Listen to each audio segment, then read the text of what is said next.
नमस्कार दोस्तों, आपका मेरे चैनल में बहुत बहुत स्वागत है। कभी कभी जीवन की सबसे गहरी शिक्षाएं हमें सबसे शांत स्थानों में मिलती है। ऐसी ही एक कहानी है एक सुंदर और शांत गांव की, जहां एक बुद्धिमान बौद्ध भिक्षु आनंद अपने ज्ञान और मौन की महिमा के लिए प्रसिद्ध थे। आनंद का मानना था कि चुप रहना न केवल आंतरिक शांति देता है, बल्कि यह व्यक्ति को समझदारी और आत्मसंयम भी सिखाता है। वे अक्सर गांव वालों को सिखाते थे कि चुप रहना कैसे हमारे जीवन में शांति और संतुलन ला सकता है। गांव में एक युवा व्यक्ति था जिसका नाम राहुल था। राहुल बहुत बातूनी और उत्साही था। वह हर समय बोलता रहता था, चाहे उसकी बातों का कोई महत्व हो या नहीं। उसकी आदत थी कि वह किसी भी चर्चा में अपनी राय देना चाहता था, चाहे वह सही हो या गलत।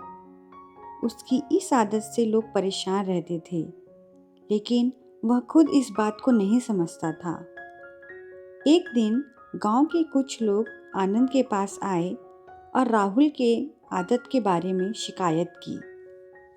आनंद ने मुस्कुराते हुए कहा, मुझे राहुल से बात करनी होगी।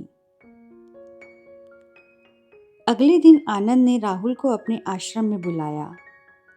राहुल खुशी खुशी वहां पहुंचा और बोला, गुरुजी, आपने मुझे बुलाया? आनंद ने धीरे से कहा, हाँ राहुल, मैं तुम्हें एक कहानी सुनाना चाहता हूँ, क्या तुम सुनोगे?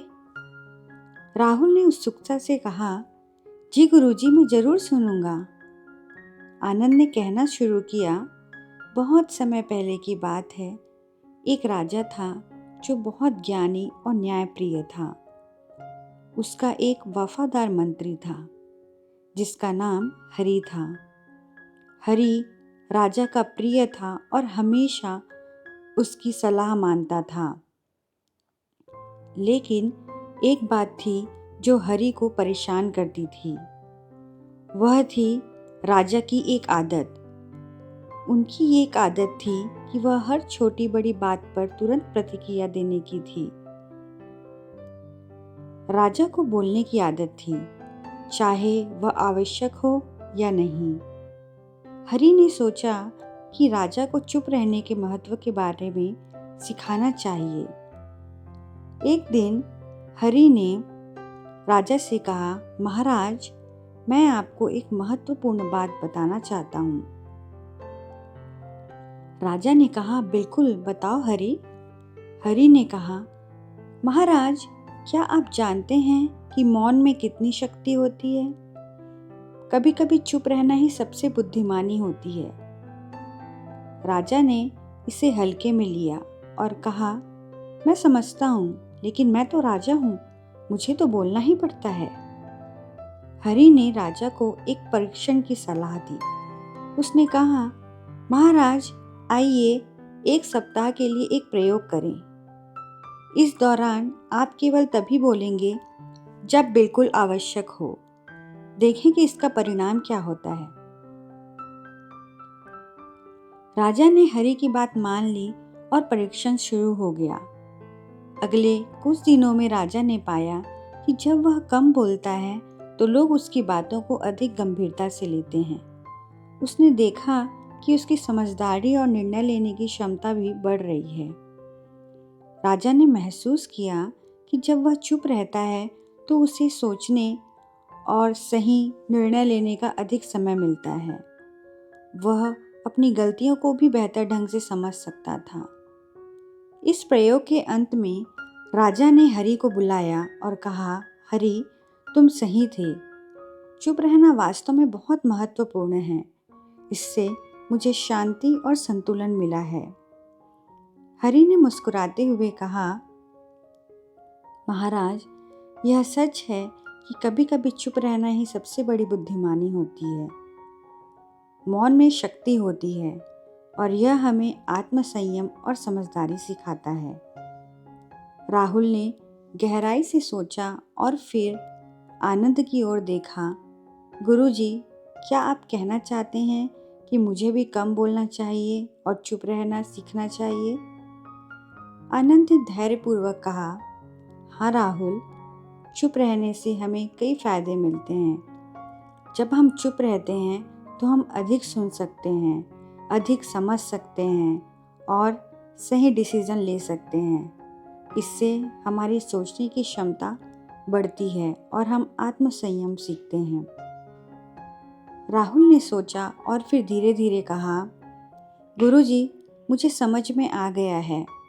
मैं अपने बोलने की आदत को सुधारने का प्रयास करूँगा और अधिक चुप रहने का अभ्यास करूँगा।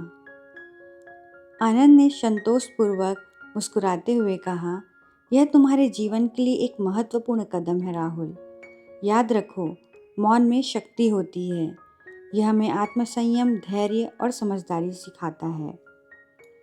राहुल ने आनंद के पांव छूकर आशीर्वाद लिया और संकल्प किया कि वह अपने बोलने की आदत को सुधारने का प्रयास करेगा।